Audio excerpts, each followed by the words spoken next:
shifted down to take the bridge over the Canal Gribordova, and growled, "Good. Ship the whole goddamn place across the Atlantic and let the Americans buy it. They'll buy anything, even," he sneered, "St. Petersburg." Fyodor still resented the return to Leningrad's original name. It was an insult to the state, to communism, and to Lenin himself, that poor mummified bastard. He'd roll over in his glass casket if he knew. After 7 months of riding next to him, Kirill was aware of Fyodor Chirikov's deep resentment over the fall of communism in Mother Russia. That fall had, in Fyodor's view, led directly to the loss of his subsidized apartment in the Nevsky Prospect, which in turn compelled him to take his present job with Security Services Incorporated, one of the new companies springing up like weeds all across the new nation, half of which were fronts for what Bobby Batista had taken to calling the Russian Mafia. Kirill loved Bobby Batista.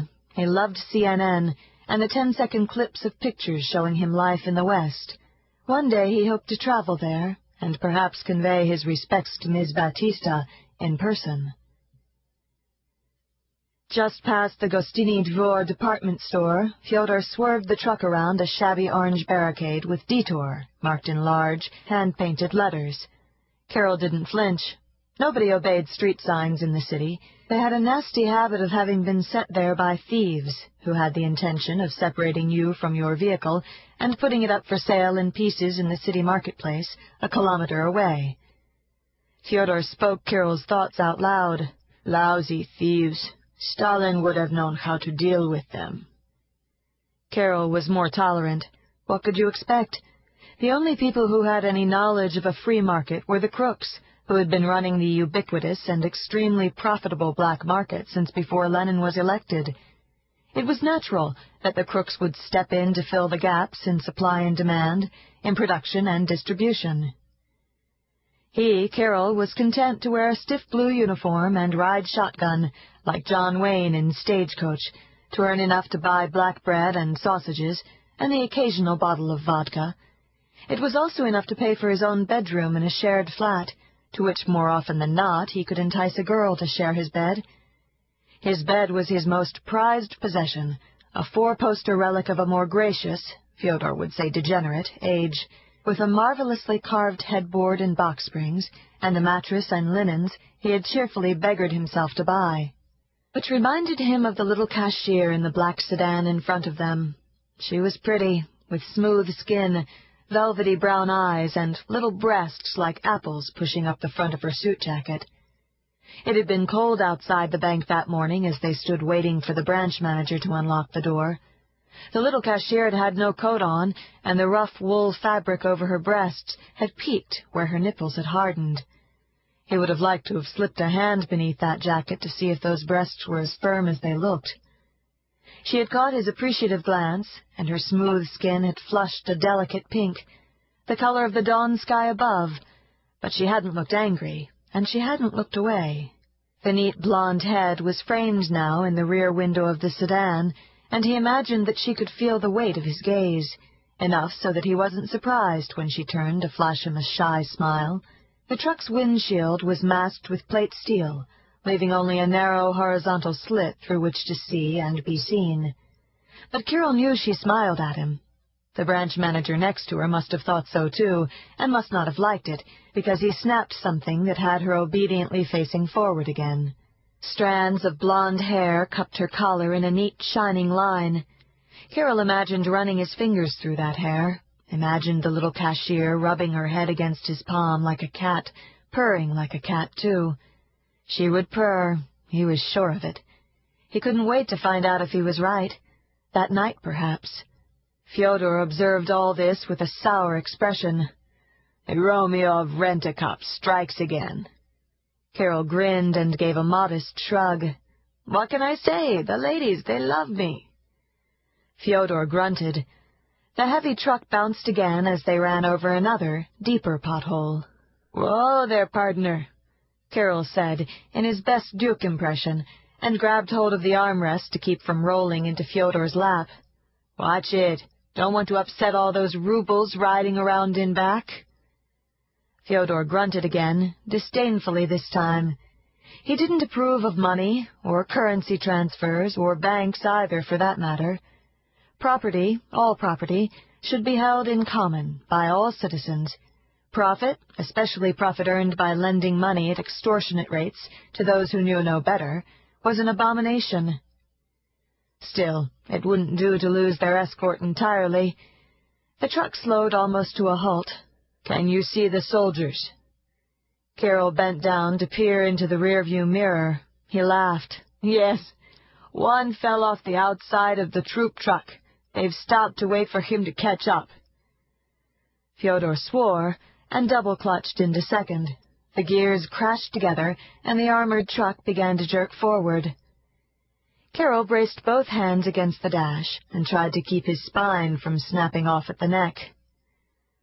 "What are you doing?"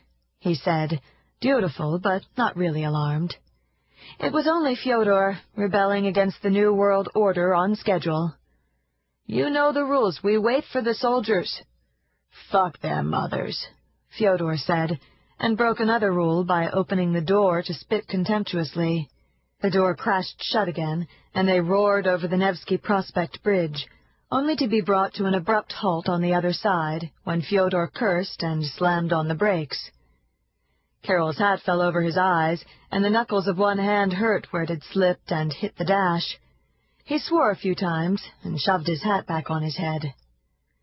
The square was teeming with soldiers, commanded by a tall, broad-shouldered captain in a pristine uniform, with knife-sharp creases down the legs of his pants and red tabs on his epaulettes. He strode toward them, an expression of sharp annoyance in his hard blue eyes. His cheekbones were high and flat, in a narrow face, and his mouth was a wide pair of thin lips pressed together in an uncompromising line. Carol, who had served 13 hellish months in Chechnya before the pullout, recognized at a glance the look of a professional officer, one who got the job done and never bothered before the fact to count the cost in soldiers' lives. No matter what the situation was, no matter what Fyodor said, they were going to wind up in the wrong, Carol thought glumly, and cast an anxious look at the sedan in front of them. The little blonde cashier had twisted around in her seat and was watching the officer approach the truck. He hoped that wasn't admiration he saw in her eyes. The army officer arrived at Fyodor's door and thumped it with an imperious fist.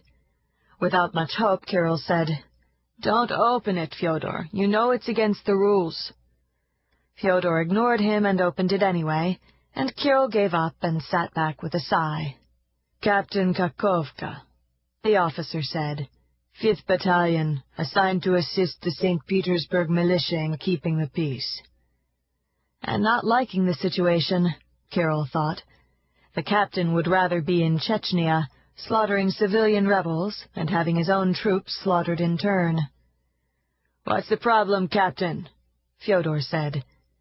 The captain, still tight-lipped, said, "There were reports of violence in front of the General Staff building this morning, a workers' demonstration gone bad." Fyodor's lip curled. "Another one?" The captain gave a curt nod, his field cap squared just so on his brow. "We've had information that some had weapons. You should have stopped at the barricade." Fyodor spread his hands. "What barricade, Captain? There was no barricade." He looked at Carol for confirmation. Carol opened his big brown eyes as far as they would go. "No barricade." Captain Kakova looked skeptical. Carol didn't blame him. "You'll have to go around. We've rerouted the traffic down Plekhanova." Indeed, the black sedan was already turning. The little blonde was twisted around in her seat, wide, curious eyes on the truck. Fyodor muttered a curse and slammed the door to put the truck in gear again and jerk forward in pursuit of the sedan. In the rearview mirror, Carol noticed the captain waving the truck filled with soldiers to a halt, and that the soldier who had fallen off the truck into the pothole almost fell off again. He laughed. "What?"